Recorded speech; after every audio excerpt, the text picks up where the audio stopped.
नमस्कार, good morning, शुभ प्रभात। मैं हृदय मिश्रा आप सभी का स्वागत करता हूं डिकोड एग्जाम के इस डेली करंट अफेयर्स प्रोग्राम में। सबसे पहले आपसे क्षमा प्रार्थी कि आज का वीडियो हमारा थोड़ा सा डिले हो गया, तो आज आप लोग लेकिन वीडियो जरूर देखिएगा क्योंकि कंटिन्यूटी आपको बरकरार रखनी है।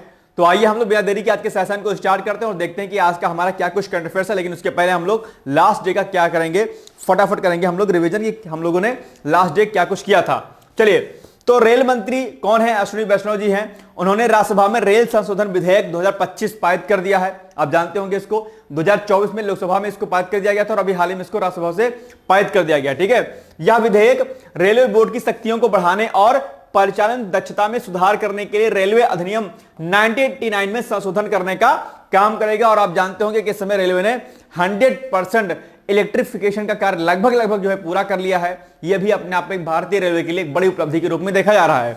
आगे, अंतरराष्ट्रीय महिला दिवस के अवसर पर मत्स्य पालन, पशुपालन और डेयरी मंत्रालय ने एक ऑनलाइन जागरूकता कार्यक्रम आयोजित किया। ठीक है, ध्यान दीजिएगा।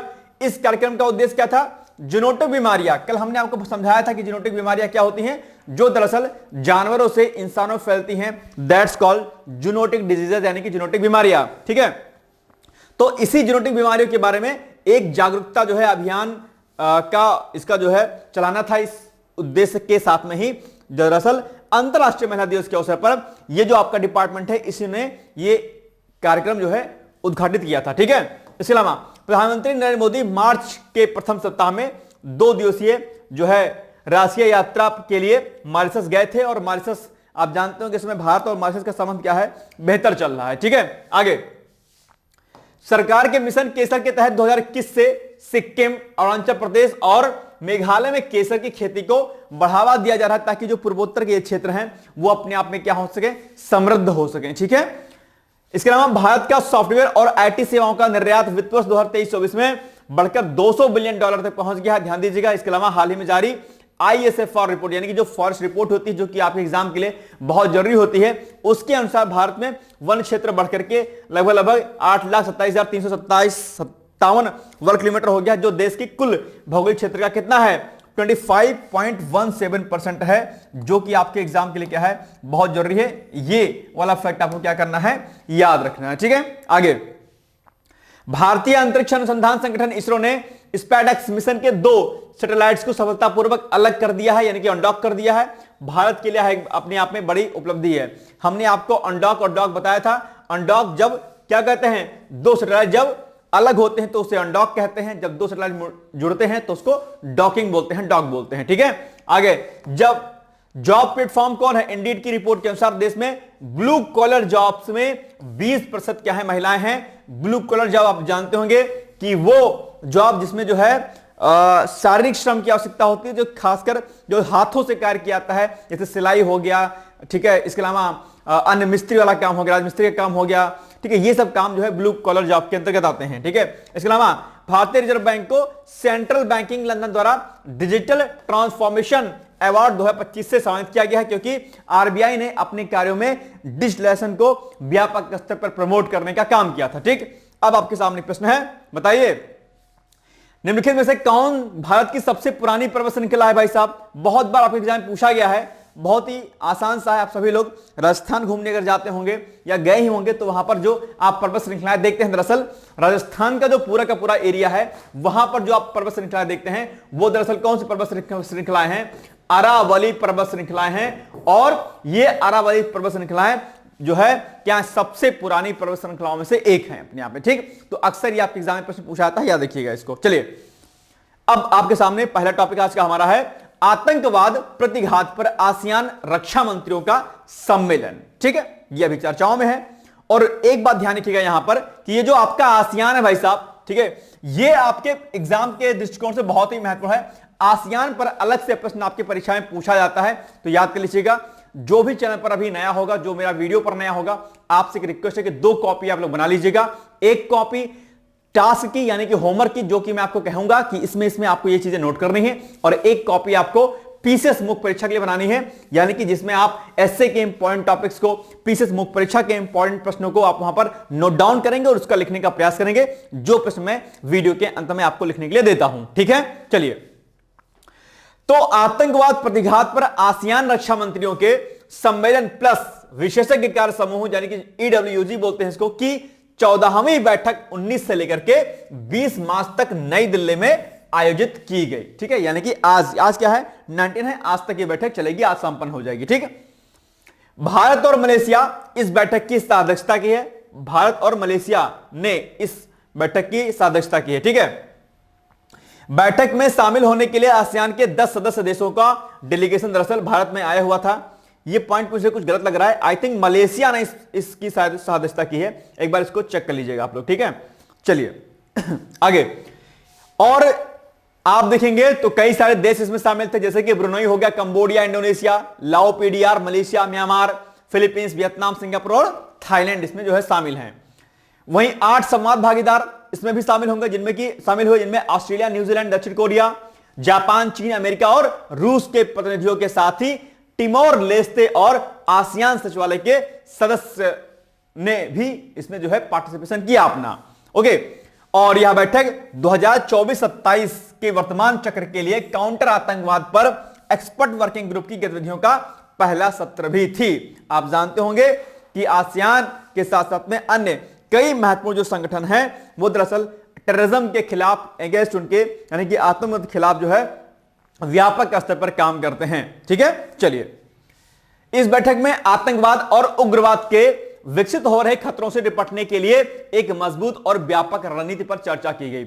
अब एक फैक्ट आपके लिए यहां पर बहुत ही महत्वपूर्ण है, जैसे ये पॉइंट आपके सामने आ गया तो आपने अक्सर देखा होगा कि पीसीएस मुख्य परीक्षा में या निबंध में आतंकवाद पर, उग्रवाद पर खूब प्रश्न बनता है भाई साहब। ठीक है, पॉइंट नोट कर लेना ध्यानपूर्वक, नहीं तो बाद में भूल जाओगे फिर मत कहना। ठीक है, चलो, क्या टॉपिक आया, आतंकवाद। क्या टॉपिक आ रहा है आपका, आतंकवाद। ठीक, आतंकवाद।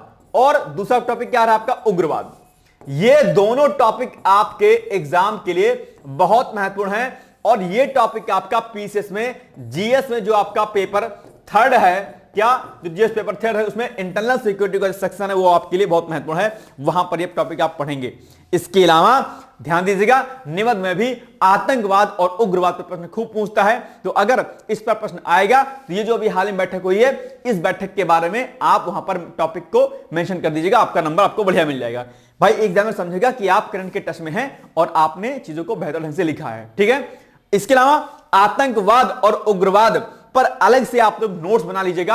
आज का पहला टास्क आपका यही है कि आतंकवाद और उग्रवाद पर आपको नोट्स बनाना है। ध्यान दीजिएगा, जो मेंस की तैयारी कर रहे हैं उनके लिए होमवर्क है आपका, यानी कि ये टास्क हमारा है क्या, आतंकवाद और उग्रवाद पर आपको नोट्स बनाने हैं। ठीक है, याद रहेगा पॉइंट। चलिए, अच्छा, मजेदार बात एक ये भी है कि आतंकवाद जो एक टर्मिनोलॉजी है, जो शब्द है, दरअसल इसकी कोई अभी डिफिनीशन नहीं तय की गई है। अंतरराष्ट्रीय स्तर पर आतंकवाद की डिफिनीशन क्या है, इसकी जो है परिभाषा अभी तक जो है व्यापक स्तर पर नहीं की गई है। कोई आतंकवाद किसी अन्य गतिविधि को कहता है, कोई टेररिज्म को किसी अन्य गतिविधि को कहता है। तो कई बार आपने देखा होगा कि जब टेररिस्ट कोई पकड़े जाते हैं तो उस पर कॉन्ट्रडिक्शन कई बार उत्पन्न हो जाता है, नहीं नहीं नहीं भाई, ये तो आतंकवादी नहीं है, ये तो सुधरा हुआ आतंकवादी, खराब आतंकवादी। ऐसे कई प्रकार की टर्मिनोलॉजी आप देखने को मिलता होगा। क्यों? क्योंकि इसकी कोई एक व्यापक वैश्विक लेवल की, ग्लोबली जो है इसकी एक को डिफिनीशन अभी तक डिफाइन नहीं की गई है। आपको एक बता दूं कि अगर भारत को जो आपका यूनाइटेड नेशन सिक्योरिटी काउंसिल है, जिसको हम लोग संयुक्त राष्ट्र सुरक्षा परिषद कहते हैं, अगर भारत अस्थायी सदस्यता अगर उसमें प्राप्त कर लेता है तो निश्चित तौर पर आतंकवाद की डिफिनेशन जरूर जो है सामने आएगी। लेकिन दिक्कत यह है कि आपका सुंदर सा जो देश बगल में है पड़ोसी, कौन सा, चीन, जहां के सामान आप मंगा के रखते हैं जो कि आज लेते हैं कल शाम को टूट जाता है, वही वाला देश जो है वो क्या है, वो दरअसल नहीं चाहता है कि यूनाइटेड नेशन सिक्योरिटी काउंसिल यानी कि संयुक्त राष्ट्र सुरक्षा परिषद में भारत को अस्थायी सदस्यता मिल सके। 5 अस्थायी सदस्य होते हैं, आप जानते हैं इसमें। ठीक है, चलिए, तो ये चीजें आप लोग ध्यान दीजिएगा और ये इंपॉर्टेंट टॉपिक है आतंकवाद और उग्रवाद आपके। ठीक है, इसको रेडी कर लीजिएगा आप लोग। भाई साहब रेडी कर लेना, ठीक है, सब दिख रहा है मेरे को, चुप पे बैठे हुए हो, जो दिमाग में तो आ रहा होगा सर जी आज तो लेट में आए हैं, क्या कीजिएगा, है ना, टाइम होगा शायद बात करने वाला कॉल वाला, नहीं, ये सब मत करना। ठीक है, प्रश्न आपके सामने क्या है, प्रश्न है आतंकवाद प्रतिघात पर आसियान रक्षा मंत्रियों के सम्मेलन प्लस विशेषज्ञ कार्य समूह की 14वीं बैठक का आयोजन कहां पर किया गया। सिंपल सी बात, अभी जस्ट हमने आपको बताया नई दिल्ली में इसकी बैठक हुई है, तो फट से आप टिक लगा दीजिए किसको, डी वाले ऑप्शन को, यानी कि option number D is the right answer. कोई दिक्कत यहां पे। चलिए आगे, अब एक प्रश्न आपके सामने है, टॉपिक है रायसीना डायलॉग का 10वां संस्करण, भाई साहब ये टॉपिक भी आपके एग्जाम के लिए क्या है, बहुत जरूरी है, इसको भी आप रेडी कर लीजिएगा। पॉइंट क्या है कि प्रधानमंत्री नरेंद्र मोदी ने 17 मार्च को राष्ट्रीय राजधानी नई दिल्ली में भू राजनीति और भू आर्थिकी पर, क्या, भू राजनीति और भू आर्थिकी पर केंद्रित, यानी कि जो ग्लोबली पॉलिटिक्स है और जो ग्लोबली इकोनॉमिक है उस पर बेस्ड 3 दिवसीय सम्मेलन, यानी इसका नाम क्या है, रायसीना डायलॉग के 10वें संस्करण का उद्घाटन किया। ठीक है, मोदी जी ने किया है, ध्यान दीजिएगा। रायसीना डायलॉग आपके एग्जाम के लिए बहुत महत्वपूर्ण है, इस पर आप लोग व्यापक स्तर पर अपने नोट्स बना लीजिएगा। ठीक है, चलिए, इस सम्मेलन का समापन 19 मार्च को दरअसल हुआ है, ध्यान दीजिएगा, और इसमें 125 यानी कि 125 देशों के 3500 से अधिक प्रतिनिधियों ने जो है इसमें पार्टिसिपेशन अपना किया हुआ है, राइट। इसमें न्यूजीलैंड के प्रधानमंत्री क्रिस्टोफर लक्सन जो है क्या है, प्रमुख रूप से हैं। आप जानते होंगे ये अभी भारत देश की यात्रा पर भी थे, 20 तारीख को ये जाएंगे अपने देश न्यूजीलैंड में। ठीक है, और न्यूजीलैंड के प्रधानमंत्री कौन है, तो क्रिस्टोफर लक्सन है। ये फैक्ट भी आपके लिए क्या है, महत्वपूर्ण है, राइट। चलिए आगे बढ़िए। न्यूजीलैंड के प्रधानमंत्री लक्सन उद्घाटन सत्र में मुख्य भाषण दिया उन्होंने, और सम्मेलन का जो समापन कब होगा, 19 मार्च को, यानी कि आज। रायसीना डायलॉग का आयोजन ऑब्जर्वर रिसर्च फाउंडेशन विदेश मंत्रालय की साझेदारी से किया जा रहा है। इस वर्ष के रायसीना डायलॉग की थीम क्या है, जो कि आपके लिए इंपॉर्टेंट है। ठीक है, थीम है इसकी क्या, काल चक्र, पीपुल, पीस एंड प्लैनेट। ठीक है, फैक्ट एक और आप ध्यान दीजिएगा इसमें, वो क्या है कि हिंदी जो है वो न्यूजीलैंड में 5वीं सबसे अधिक बोली जाने वाली क्या है भाई साहब, भाषा है, लैंग्वेज है। तो ये फैक्ट भी आपके लिए बड़ा इंपॉर्टेंट, ध्यान दीजिएगा। ठीक है, ऐसा नहीं कि हिंदी खाली भारत में ही बोली जाती है, हिंदी दरअसल वैश्विक स्तर पर कई अन्य देशों में बोली जाती है, और वहां पर कई जगह, कई देशों में तो संस्कृत और हिंदी को प्रमुखता से पढ़ाया भी जाता है। ठीक है, याद रखिएगा। चलिए अब आपके सामने प्रश्न है कि प्रधानमंत्री नरेंद्र मोदी द्वारा कब नई दिल्ली में भू राजनीति और भू आर्थिकी पर केंद्रित 3 दिवसीय सम्मेलन रायसीना डायलॉग का उद्घाटन किया गया, तो इसका उत्तर क्या होगा, आई थिंक मेरे अकॉर्डिंग होना चाहिए बी वाला उत्तर होना चाहिए। देखते हैं कि क्या बी सही है, बिल्कुल सही बात है, 17 मार्च को इसका उद्घाटन किया गया है, याद रखिएगा। ठीक, चलिए आगे। चंद्रयान 5 मिशन अभी हाल ही में केंद्र सरकार के द्वारा दरअसल इस योजना को मंजूरी प्रदान कर दी गई है, चर्चाओं में है और आपके एग्जाम के लिए बहुत ही महत्वपूर्ण है भाई साहब। इसको आप लोग अच्छी तरीके से क्या करिएगा, रेडी कर लीजिएगा, राइट। चलिए, तो इसमें क्या होगा, इसमें आपने देखा कि भारतीय अंतरिक्ष अनुसंधान संगठन कौन, इसरो के अध्यक्ष कौन है, वी नारायणन। देखो सबसे पहली बात तो यही आपके लिए इंपॉर्टेंट हो गया कि अध्यक्ष कौन है इसरो के, तो वी नारायणन है। ठीक है, इन्होंने बताया कि केंद्र सरकार ने चंद्रयान 5 मिशन को मंजूरी प्रदान कर दी है। ठीक है, याद रखिएगा पॉइंट। अब एक फैक्ट आपके लिए और इंपॉर्टेंट है इसमें कि ये जो मिशन है भाई साहब आपका चंद्रयान 5 वाला, ठीक है, यह मिशन भारत के 2040 तक चंद्रमा पर मानव मिशन भेजने के लक्ष्य की दिशा में एक महत्वपूर्ण कदम है। तो यह फैक्ट आपके लिए सबसे इंपॉर्टेंट है कि चंद्रयान 5 का दरअसल लक्ष्य क्या है, तो 2040 तक, ठीक है, यह चंद्रमा पर मानव मिशन भेजने का इसका प्रॉपर प्लान है। याद रखिएगा इस फैक्ट को, जो कि आपके लिए बहुत महत्वपूर्ण है। ठीक है, दूसरा, इसके अलावा सरकार ने क्या कहा है, इसके अलावा सरकार ने 2035 तक यानी कि इसके 5 साल पहले तक भारतीय अंतरिक्ष स्टेशन स्थापित करने की योजना को भी स्वीकृति यानी कि इसको भी क्या कहते हैं, परमिशन दे दी है। ठीक, याद रखिएगा। चंद्रयान 4 का मुख्य उद्देश्य आप जानते होंगे, चंद्रयान 4 के बारे में, इसका मुख्य उद्देश्य चंद्रमा की सतह से सैंपल इकट्ठा करना है, जबकि चंद्रयान 5 के अंतर्गत इसमें 350 किलोग्राम का रोवर होगा। इस मिशन में भारत और जापान मिलकर के जो है क्या कर रहे हैं, काम कर रहे हैं। तो चंद्रयान 4 और चंद्रयान 5 दोनों आपके एग्जाम के लिए महत्वपूर्ण है और इस पर शॉर्ट नोट्स लिखने के लिए आ सकता है भाई साहब, तो इसको इग्नोर बिल्कुल भी मत कीजिएगा, अच्छे तरीके से इसको पढ़ लीजिएगा। ठीक है, चलिए आगे बढ़ते हैं हम लोग, याद रखें ना पॉइंट ये। चलो भाई साहब, इसरो अब तक 3 चंद्रयान मिशन को सफलतापूर्वक अंजाम दे चुका है। चंद्रयान 1, 2, 3, 4 के बारे में आप जानते होंगे, पिछले साल चर्चाओं में था, और चंद्रयान 5 को भी मंजूरी सरकार ने अभी तक दे दी है। ठीक है, चलिए, चंद्रयान 3 की सफलता ने भारत को उन देशों की सूची में शामिल कर दिया है जिन्होंने चंद्रमा की सतह पर सॉफ्ट लैंडिंग की है। आप जानते होंगे चंद्रयान 3 बहुत चर्चाओं में था और आपके एग्जाम के जरूरी भी था। भारत अब तमिलनाडु के तटीय गांव कुलसेकरपट्टिनम में दूसरा स्पेस पोर्ट बना रहा है। यह भी फैक्ट आपके लिए जरूरी है। आपसे पूछ लेगा कि बताओ दूसरा स्पेस पोर्ट कहां पर बन रहा है, आप कहेंगे सर जी तमिलनाडु का जो एक एरिया है, कौन सा, कुलसेकरपट्टिनम, वहां पर बना रहा है। तो यह फैक्ट भी आपके लिए जरूरी है, याद रखिएगा। और प्रधानमंत्री नरेंद्र मोदी ने 28 फरवरी 2024 को इस परियोजना का उद्घाटन किया था। ठीक है, इसके अलावा ये जो स्पेस पोर्ट है छोटे उपग्रहों यानी कि 500 किलोग्राम तक को लॉन्च करने के लिए small satellite launch vehicle SSLV के उपयोग के लिए बनाया जा रहा है। ठीक है, तो ये आपके लिए क्या जरूरी है, ये 7 नंबर पॉइंट आपके लिए बहुत इंपॉर्टेंट है, यहां से ही प्रश्न आपके एग्जाम में देखने को मिल सकता है। राइट, चलिए आगे बढ़े हम लोग। चंद्रयान 5 मिशन के संदर्भ में निम्नलिखित में से कौन सा से कथन सही है? नंबर 1, हाल ही में केंद्र सरकार ने चंद्रयान 5 मिशन को मंजूरी दे दी है। यह मिशन भारत के 2040 तक चंद्रमा पर मानव मिशन भेजने के लक्ष्य की दिशा में एक महत्वपूर्ण कदम है। बिल्कुल सही बात है, दोनों ही कथन सही हैं। मेरे अकॉर्डिंग आपका जो ऑप्शन नंबर क्या हो जाएगा, सी जो हो जाएगा, ये हो जाएगा सही, यानी कि सी इज द राइट आंसर, कोई दिक्कत इसमें नहीं है। ठीक है, चलिए आगे बढ़ते हैं हम लोग। आगे है 5G इनोवेशन हैकथॉन 2025, ये अभी चर्चाओं में है। 5G हैकथॉन 2025 जो है ये चर्चाओं में क्यों है, आइए हम इसको देखते हैं थोड़ा सा। दरअसल दूरसंचार विभाग ने 5G हैकथॉन 2025 की घोषणा कर दी है।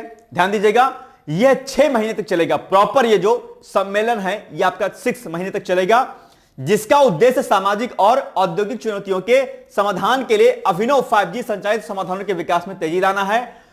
ठीक है, एक्चुअली में क्या है कि जो 5G है आप जानते होंगे, टेक्नोलॉजी आगे बढ़ रही है। 5G सिस्टम आपका बहुत तेजी के साथ क्या हो रहा है, आगे बढ़ रहा है। ऐसे में कहीं ना कहीं शोध के लिए जो भारतीय छात्र हैं उनको आगे लाना, जो ग्रेजुएशन के छात्र हैं, जो पीजी के छात्र हैं, जो पीएचडी के छात्र हैं, उनको इन टेक्नोलॉजी के माध्यम से नवाचार के क्षेत्र में आगे बढ़ाना, रिसर्च के फील्ड में आगे बढ़ाना, ताकि वैश्विक लेवल पर ग्लोबली जो है हम इस क्षेत्र में टेक्नोलॉजी के मामले में हम आगे बढ़ सकें। तो इसी चीज को लेकर के दरअसल ये 5G इनोवेशन हैकथॉन 2025 का आयोजन किया रहा है, जो कि 6 मंथ तक आपका चलेगा प्रॉपर तरीके से। ठीक है, उसी के बारे में यहां पर बहुत सारे पॉइंट दिए गए हैं, आप इसको पढ़ लीजिएगा अच्छे तरीके से। मोटा मोटा मैंने आपको प्रॉपर तरीके से बता दिया। एक्चुअली में इस बोर्ड में आज ना कुछ पेन में कुछ प्रॉब्लम आ रही है, तो पेन नहीं चल रही है, थोड़ा सा आप लोग वीडियो को आज एडजस्ट कर लीजिएगा। ठीक है, चलिए आगे। हाल ही में दूरसंचार विभाग, ठीक है, ने 5G इनोवेशन हैकथॉन 2025 की घोषणा की है। यह कितने महीने तक चलेगा? 6 महीने तक चलेगा। ठीक है, तो ऑप्शन नंबर जो आपका क्या है, डी है। डी वाला क्या हो जाएगा, आपका सही उत्तर हो जाएगा, ध्यान दीजिएगा। ओके, कोई दिक्कत? चलिए आगे बढ़ते हैं हम लोग। पेन नहीं चल रही है आप लोग, थोड़ा सा एडजस्ट कर लीजिएगा। ठीक है, चलिए आगे। कुछ मुझे लग रहा बोर्ड में प्रॉब्लम हो गई। खैर, स्पेस एक्स का क्रू 10 मिशन ये अभी चर्चाओं में है। ठीक है, और आप जानते होंगे कि ये क्यों इंपॉर्टेंट है, न्यूज आप सभी लोग पढ़ते होंगे, जानते होंगे। ठीक है, तो आइए आगे हम लोग देखते हैं इसमें क्या है कुछ। तो स्पेस एक्स का क्रू 10 मिशन 16 मार्च को अंतरराष्ट्रीय अंतरिक्ष स्टेशन पर सफलतापूर्वक पहुंच गया था। आप जानते होंगे, इसको चर्चाओं में रहा है। और स्पेस एक्स के ड्रैगन कैप्सूल ने पृथ्वी से ISS तक की यात्रा करने में लगभग 28.5 आवर्स का समय जो है प्रॉपर तरीके से लिया इसने। ठीक है, इस अंतरिक्षयान में 4 अंतरिक्ष यात्री सवार थे, जिनमें नासा से एनी मैकक्लेन और निकोल एयर्स, जापान के जैक्से से ताकुया ओनशी और रूस के रेस्कोस्मोस से किरिल पेस्कोव शामिल हैं। ठीक है, वही नासा के अंतरिक्ष यात्रियों कौन, विलियम्स यानी सुनीता विलियम्स और विल्मोर के साथ ISS के बारे में जानकारी लेंगे। और अभी आप जानते होंगे विलियम्स जी दरअसल अब धरती की सतह पर वापस आ चुकी हैं। ये एक बड़ी बात है। एक सबसे महत्वपूर्ण बात यह है कि आप लोग परीक्षा की तैयारी करते हो, एग्जाम की तैयारी करते हो, ठीक है, आप लोग एक बार फेल हो जाते हो, एक बार प्ले नहीं निकलता, आप लोग एकदम हाय तो मचा लेते हो कि यार अब तो जिंदगी खत्म हो गई, कुछ भी दुख आता एकदम से टेंशन में चले जाते हो। एक महिला जो कि अंतरिक्ष में 9 महीने तक थी, सोचो कि उन्होंने अपने जीवन को किस प्रकार से चलाया होगा। कितनी कठिन बात है, जहां पर लगे यार कि अब तो जिंदगी और मौत के बीच में हम झूल रहे हैं एक तरीके से, और लेकिन फिर भी विलियम्स जी ने क्या किया, अपने हौसले को डिगने नहीं दिया, गिरने नहीं दिया, और अंततः जो है धरती पर यानी कि पृथ्वी की सतह पर वो वापस आ चुकी। एक बड़ी बात है अपने आप में, आप लोग इससे सीखने का प्रयास कीजिए। कभी भी अपने मनोबल को आप लोग कभी भी अपने जो है इच्छा शक्ति को कम मत करिएगा। ध्यान दीजिएगा, सफलता आप बहुत पढ़ते हैं, अगर आपका मनोबल डाउन है तो ध्यान दीजिएगा फिर आप सक्सेस को प्राप्त नहीं कर सकते। इसलिए कभी भी अपने मनोबल को डाउन मत होने दीजिएगा। अक्सर मैं एक स्टेटमेंट देता हूं, एक मैं कोटेशन बोलता हूं कि जीवन में नकारात्मकता के लिए अनुमति नहीं होनी चाहिए, यानी कि निगेटिविटी के लिए कोई पॉइंट आपके बीच में नहीं होना चाहिए। ना हमें सोचना ही नहीं है सिलेक्शन नहीं होगा, ऐसा सोचना ही नहीं है। एनी हाउ इस बार आपको आरओ में सिलेक्शन लेना है और मैं कर लूंगी या मैं कर लूंगा, ऐसा भाव आपके भीतर होना चाहिए। ना के लिए कोई अनुमति जीवन में नहीं है, ध्यान दीजिएगा इस बात का, ठीक है। चलिए आगे बढ़ते हैं। अब आपके सामने प्रश्न है कि निम्नलिखित कथनों में कौन सा ऐसे कथन सही है। नंबर 1, स्पेस एक्स का क्रू 10 मिशन 16 मार्च को अंतरराष्ट्रीय अंतरिक्ष स्टेशन पर सफलतापूर्वक पहुंच गया है, बिल्कुल सही बात है। और स्पेस एक्स के ड्रैगन कैप्सूल ने पृथ्वी से आईएसएस तक की यात्रा करने में लगभग 28.5 आवर्स का टाइम लिया, बिल्कुल सही बात है। दोनों ही कथन सही है, यानी कि सी इज द राइट आंसर, ठीक, कोई दिक्कत। चलिए आगे बढ़ते हैं हम लोग। अब नीति आयोग के विकसित भारत स्ट्रैटेजी रूम का दौरा किया है अभी हाल ही में। आप कहेंगे सर किन्होंने दौरा किया है? दरअसल दौरा किया है विल एंड मोलिंडा गेट्स फाउंडेशन के जो सह अध्यक्ष हैं, कौन? बिल गेट्स ने 17 मार्च को दरअसल इसका दौरा किया है, इसलिए जो है ये चर्चाओं में है, इसलिए आपको ये प्रश्न हमने बना दिया है, ठीक है। तो चलिए इसके अलावा इस सेंटर में आधुनिक टेक्नोलॉजी का उपयोग किया गया है, जो केंद्र, राज्य, जिले और ब्लॉक स्तर के अधिकारियों को रियल टाइम डेटा का विश्लेषण करने की अनुमति देता है, जिससे अधिकारी एक जागरूक नीतिगत निर्णय ले सकते हैं। तो ये आपके लिए ये जो नीति आयोग का जो विकसित भारत स्ट्रैटेजी रूम है, ये अपने आप में क्या है, बहुत ही बेहतर तरीके से बनाया गया है और इससे जो है आगे आने वाले समय में बहुत बेहतर जो है चीजें देखने को मिलेंगी, ठीक है। चलिए, डेटा संचालित गवर्नेंस में एक क्रांतिकारी कदम के रूप में विकसित भारत स्ट्रैटेजी रूम को 7 मार्च 2024 को लॉन्च कर दिया गया था, ठीक है। 27 इंटरैक्टिव स्क्रीनों और इसके केंद्र में स्थित टच स्क्रीनों के माध्यम से चलने वाला यह सेंटर राज्यों, क्षेत्रों और सरकारी कार्यक्रमों के आंकड़ों का पता लगाने के लिए एक डायनेमिक प्लेटफॉर्म प्रदान करता है, यानी कि प्रॉपर तरीके से गवर्नेंस को मेंटेन करेगा, सरकारी तंत्र को मजबूत करेगा और गुड गवर्नेंस की संकल्पना को भी यह साकार करने का काम करेगा, ठीक है। तो ये अपने आप में बहुत अच्छा सेंटर है, जिसका उद्घाटन 2024 में ऑलरेडी किया जा चुका है, ठीक है। चलिए अब बताइए आप लोग, नीति आयोग के विकसित भारत स्ट्रैटेजी रूम को किस वर्ष लॉन्च किया गया था? सिंपल सी बात है, अभी जस्ट हमने आपको बताया 2024 में किया गया था, तो आपका डी वाला आंसर क्या हो जाएगा, सही हो जाएगा, ठीक है। पेन नहीं चल रही आज, देखो ये देखो, पता नहीं क्या दिक्कत हो गई आज बोर्ड में, थोड़ा सा एडजस्ट कीजिएगा, ठीक है। क्या कीजिएगा फिर कई बार आपातकाल स्थिति आ जाती है, ठीक है, इसीलिए कहा जाता है कि पढ़ाई अच्छे से क्या करो आप, ताकि कहीं कोई दिक्कत ना होने पाए। चलिए, राष्ट्रीय टीकाकरण दिवस, यह भी चर्चाओं में रहा है और राष्ट्रीय टीकाकरण जो दिवस होता है वो 16 मार्च को मनाया जाता है प्रतिवर्ष, ठीक है। और भारत में पहली बार 16 मार्च 1995 में इसको मनाया गया था। थीम आपके इंपॉर्टेंट है, एट टू बी अनाउंस्ड, ये इस बार की थीम है, तो ये आप लोग क्या करिएगा, इसको अच्छे तरीके से रेडी करिएगा।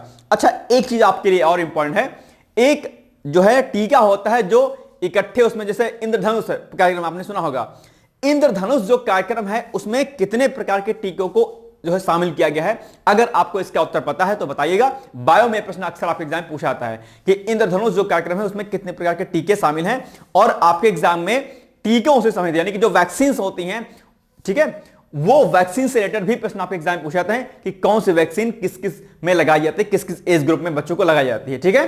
तो ये आप जैसे डीपीटी, क्या डीपीटी का टीका लगता है, आप लोग जानते होंगे, और डीपीटी के टीके में प्रश्न के से संबंधित जो है प्रश्न आपके एग्जाम पूछा जाता है, तो ये सब भी आप लोग को रेडी कर लेना, ठीक है, वैक्सीन वाला टॉपिक, ओके। चलिए, अब यहां पर आपके सामने प्रश्न दिया गया है, ठीक है, इसका उत्तर आपको बताना है।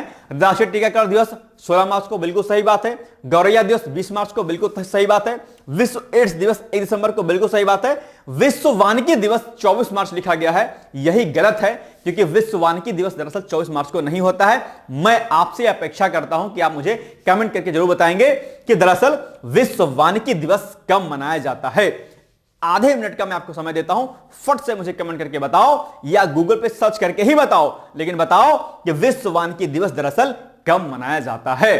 जल्दी से कमेंट करो, फिर मैं आगे बढ़ूंगा, नहीं तो फिर मैं आगे बढ़ नहीं बढ़ूंगा। देखता हूं कि आपको कितना जो है आइडिया इसका है। चलिए फटाफट से आप लोग उत्तर दीजिए, मैं पूरी उम्मीद करता हूं कि आप इसका उत्तर जरूर देंगे कि भाई बताओ विश्व वानिकी दिवस दरअसल कब मनाया जाता है। मुझे फटाफट से आप लोग कमेंट करके बताएं कि इसका उत्तर एग्जैक्टली क्या होगा। आप लोग बताएंगे उत्तर, उसके बाद मैं आगे बढ़ूंगा, ठीक है, क्योंकि ये प्रश्न आपके एग्जाम में कई बार पूछा गया है और अभी भी ये पूरी पॉसिबिलिटी है कि आपके एग्जाम में दोबारा से प्रश्न पूछ लिया जाए, ठीक है। चलिए आगे ठीक है, तो ये रॉन्ग है, ठीक है। अब मुझे इसका एग्जैक्ट उत्तर आप लोग सही बताइएगा। चलिए आगे, अटल बिहारी वाजपेयी लोक सेवा एवं नवाचार संस्थान, इसका भी हाल ही में उद्घाटन किया गया है। जब प्रधानमंत्री नरेंद्र मोदी मलेशिया गए थे तो वहीं पर मलेशिया में जो है, मलेशिया की मॉरिशस क्या होगा, मॉरिशस होगा, सॉरी मॉरिशस गए थे तो वहां पर इसका उद्घाटन दरअसल किया गया है। चूंकि अटल बिहारी वाजपेयी जी से संबंधित ये सेंटर है, इसलिए आपकी परीक्षा के दृष्टिकोण से क्या है, ये महत्वपूर्ण है। ठीक है, तो पीएम मोदी यानी कि प्रधानमंत्री मोदी और मॉरिशस के प्रधानमंत्री कौन है, नवीन चंद्र राम गुलाम ने मॉरिशस के रेड इट में अटल बिहारी वाजपेयी लोक सेवा एवं नवाचार संस्थान का संयुक्त रूप से दरअसल क्या किया गया है, उद्घाटन किया है इन्होंने। ठीक है, तो ये फैक्ट आपके लिए बहुत इंपॉर्टेंट है, इसको नोट डाउन कर लीजिएगा। भारत मॉरिशस विकास साझेदारी के तहत कार्यान्वित यह ऐतिहासिक परियोजना मॉरिशस में क्षमता निर्माण के प्रति भारत की प्रतिबद्धता पर क्या करती है, जोर देती है। ठीक है, चलिए 2017 के एक समझौता ज्ञापन के अंतर्गत 4.74 मिलियन अमेरिकी डॉलर के अनुदान से उपलब्ध धनराशि से अत्याधुनिक संस्थान, मंत्रालयों, सार्वजनिक कार्यालयों, अर्ध सरकारी निकायों और सरकारी उद्यमों में मॉरिशस के सिविल सेवकों की प्रशिक्षण आवश्यकताओं को पूरा करेगा। और इसके अलावा प्रशिक्षण के अलावा संस्थान लोक प्रशासन में उत्कृष्टता केंद्र के रूप में काम करेगा। अनुसंधान, शासन अध्ययन और भारत के साथ संस्थागत संबंधों को क्या करेगा, ये बढ़ावा देगा। तो ये संस्थान अपने आप में इंपॉर्टेंट है और चूंकि अटल बिहारी वाजपेयी जी के नाम पर रखा गया है, इसलिए आपके परीक्षा के दृष्टिकोण से क्या है, महत्वपूर्ण है, याद रखिएगा। ठीक है, चलिए अब आप बताइए कि जो अभी हाल ही में कहां पर अटल बिहारी वाजपेयी लोक सेवा एवं नवाचार संस्थान का उद्घाटन किया गया है, तो सिंपल सी बात है, मॉरिशस में किया गया है, तो B is the right answer. कोई दिक्कत आपको यहां पर नहीं होनी चाहिए। ठीक है, चलिए अब आप लोग बताइए आज का अभ्यास प्रश्न कि भारतीय राष्ट्रीय कांग्रेस की स्थापना कब हुई थी। 4 ऑप्शन आपके सामने दिए गए हैं, बहुत ही आसान सा उत्तर, इसका उत्तर आप लोग जरूर दीजिएगा, इस प्रश्न का उत्तर आप लोग जरूर दीजिएगा। ठीक है, एक सूचना मैं आपका यहां पर और बता देता हूं कि अभी आप चाहें तो डिकोड एग्जाम के माध्यम से पीसीएस की तैयारी कर सकते हैं बहुत ही बेहतर ढंग से। और पीसीएस की तैयारी में हम लोग pre plus mains plus interview, आपका प्री का पीवाईक्यूज, मेंस का PYQs, daily answer writing practice आपकी हम लोग कराते हैं। ठीक है, प्री का जो टेस्ट होता है मॉक टेस्ट, ठीक है, उसको भी हम लोग डेली बिहाफ पे कराते हैं, क्योंकि आंसर राइटिंग और मॉक दोनों आपके एग्जाम के लिए क्या होते हैं, महत्वपूर्ण होते हैं। तो ये हम लोग कराते हैं। इसके अलावा आरओ के अलग अलग कोर्सेज चल रहे हैं। आरओ में फाउंडेशन कोर्स आपका, आरओ का प्री, आरओ का मेंस, एसए, हिंदी की टेस्ट सीरीज, जीएस की टेस्ट सीरीज, ये सभी चीजें डिकोड एग्जाम के एप्लीकेशन पर अवेलेबल हैं। तो अगर आपको पीसीएस से रिलेटेड कोई जानकारी अगर आपको लेनी है या आरओ से जानकारी लेनी है, तो उसके लिए आप एक कॉन्टेक्ट नंबर नोट कर लीजिएगा, वहां पर आप डायरेक्टली मुझसे संपर्क कर सकते हैं। या तैयारी करने में अगर आपको कोई दिक्कत होती है तो उसके लिए भी समाधान आप मेरे द्वारा प्राप्त कर सकते हैं, चाहे वो स्ट्रैटेजी की बात हो या कोई अन्य प्रॉब्लम हो। नंबर आप लोग नोट डाउन कर लीजिएगा 8604092201। इस पर आप मुझे व्हाट्सएप या कॉल कर सकते हैं और अपनी कोई भी जानकारी आप मुझसे सीधे प्राप्त कर सकते हैं। और एडमिशन से रिलेटेड अगर कोई जानकारी चाहिए तो उसके लिए भी आप डायरेक्टली आप मुझसे बात कर सकते हैं। ठीक है, तो ये हो गई हमारी आज की जो है न्यूज। और ये जैसा कि यहां पर नंबर भी लिखा गया है और यहां पर उत्तर लेखन कार्यक्रम और जो पीसेस का हमारा एक टेस्ट सीरीज चल रहा है जिसमें हम लोग 12,000 प्लस प्रश्नों को हम लोग कराते हैं। ध्यान दीजिएगा, 12,000 प्लस क्वेश्चंस को हम लोग कराएंगे, टॉपिक वाइज प्रश्नों को कराएंगे। डेली आपको एक टॉपिक दिया जाएगा, उससे 25 क्वेश्चन आपको देखने को मिलेंगे टेलीग्राम पर। अगले दिन दूसरा टॉपिक, यानी कि उस दिन 2 टॉपिक, फिर 50 क्वेश्चन। संडे को आपका 50 क्वेश्चन का करंट अफेयर्स का टेस्ट। इस तरीके से टेस्ट सीरीज हमारी चलेगी, बहुत बेहतर टेस्ट सीरीज है। और पीसीएस की टेस्ट सीरीज कुछ इस प्रकार से है कि जहां पर आपको कोई दिक्कत नहीं होने वाली है, वहां पर आप छोटे छोटे टॉपिक को एक एक दिन में तैयार कर सकते हैं और पढ़ाई जो आप कुछ कर रहे होंगे वो पढ़ाई आपकी डिस्टर्ब नहीं होगी और डेली आप मॉक देते रहेंगे, तो आपके प्रीलिम्स की तैयारी मेंस के साथ में बहुत ही बेहतर ढंग से हो सकती है। ठीक है, बाकी आंसर राइटिंग के लिए भी प्रोग्राम चल रहा है, आप लोग इस नंबर के माध्यम से सीधे मुझसे आप संपर्क कर सकते हैं। ठीक है, चलिए अब आपके सामने एक प्रश्न है मुख्य परीक्षा का कि बताओ प्रधानमंत्री इंटर्नशिप योजना क्या है, इसके प्रमुख बिंदुओं पर चर्चा कीजिए। यह इंटर्नशिप योजना भारत सरकार की बहुत ही अच्छी है, युवाओं को स्किल प्रदान करने के साथ साथ में युवाओं को सशक्त करने के लिए बनाई गई है। इस पर आप लोग जो है चर्चा जरूर कीजिएगा, मतलब कि इसको लिखिएगा जरूर से। और अगर लिखने में कोई कठिनाई आएगी तो उसके लिए आप मुझे कॉल कर सकते हैं, जो कि नंबर हमने आपको भी बताया था। ठीक है, तो ये हो गई आज की हमारी महत्वपूर्ण वीडियो। मिलेंगे हम लोग कल। आज पेन नहीं चल रही थी तो थोड़ा सा आई थिंक थोड़ा सा चीजें गड़बड़ हो गई, लेकिन चलो कोई बात नहीं, कभी कभी हो जाता है। बाकी हम लोग मिलेंगे कल, तब तक आप लोग पढ़ते रहिए, मस्त रहिए, व्यस्त रहिए।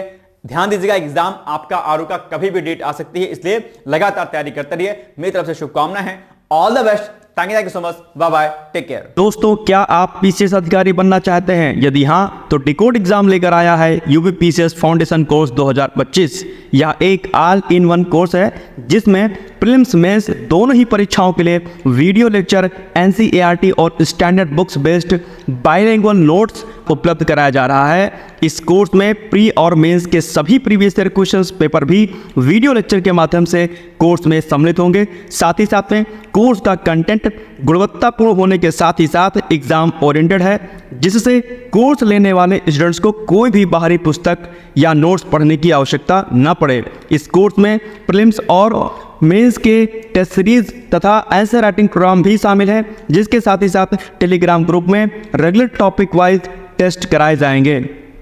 इसके साथ ही सीसेट, निबंध तथा सामान्य हिंदी की अतिरिक्त कक्षाएं भी चलाई जाएंगी तथा हमारे कोर्स से परीक्षा में सफल होकर इंटरव्यू देने वाले विद्यार्थियों को इंटरव्यू की भी तैयारी कराई जाएगी और अंतिम परिणाम कुछ भी हो, पूरी फीस उन्हें रिवार्ड के स्वरूप जो है वापस कर दी जाएगी तथा अगले बैच में उन्हें निःशुल्क प्रवेश प्रदान किया जाएगा। उल्लेखनीय है कि डिकोड एग्जाम एक संस्थान के रूप में 5 वर्ष के अपने सफल कार्यकाल में अब तक 55 से अधिक विद्यार्थियों को विभिन्न परीक्षाओं में अंतिम सफलता दिलाने में अपना सफल योगदान दे चुका है। इस कोर्स की फीस 15,000 रुपये निर्धारित की गई है, लेकिन पहले प्रवेश लेने वाले 100 विद्यार्थियों को 3,000 रुपये की विशेष छूट दी जा रही है। और अधिक जानकारी के लिए हमारे संस्थान के नंबर 6307495944 पर संपर्क करें।